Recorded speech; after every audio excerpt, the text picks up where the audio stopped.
The Army had a program called Early Commissioning Program. If you signed up when you got into veterinary school, the Army would guarantee you that you would get to finish school. And so we were guaranteed that, and the Army was guaranteed a steady supply of veterinarians to support the war effort in Vietnam. I graduated in the spring of 1970, went in the Army that fall, and then the next spring I went to Vietnam. We were mainly in the Army to be veterinarians, but of course we had to learn how to be an Army person too, so we were sent to Fort Sam Houston in San Antonio, Texas for 30 days. And there we learned how to salute, and we learned how to fire the M16. We had a little map reading, that sort of thing, got our uniforms. Then all the veterinarians had to go to meat and dairy hygiene school in Chicago for 8 weeks. The Veterinary Corps, besides taking care of the dogs, they also are responsible for food inspections.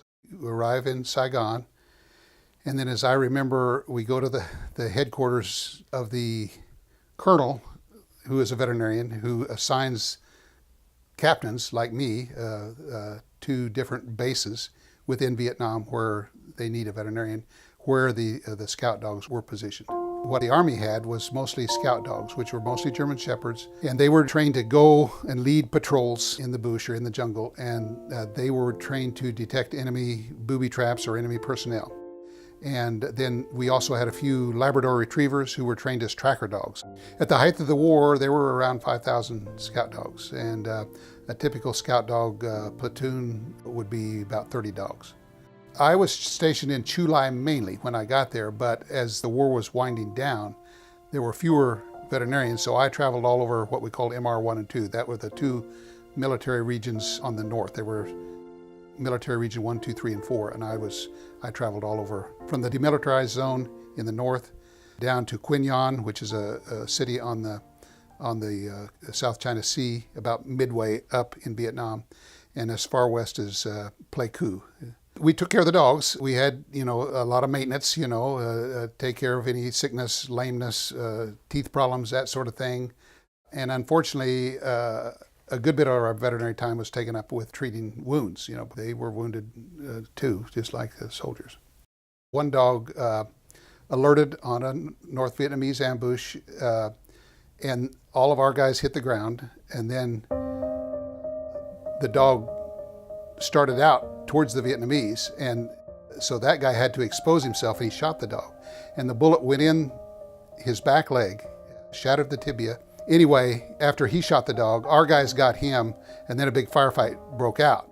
And when things were quieted down enough, they got the dog on the helicopter. He came right to my place, and so he was in shock. We drew blood from our blood donor dog, got him a blood transfusion, stabilized him, and then the next day we went in, pinned that leg, put it in a splint, a Thomas splint, and he did great. He went back into service before I left.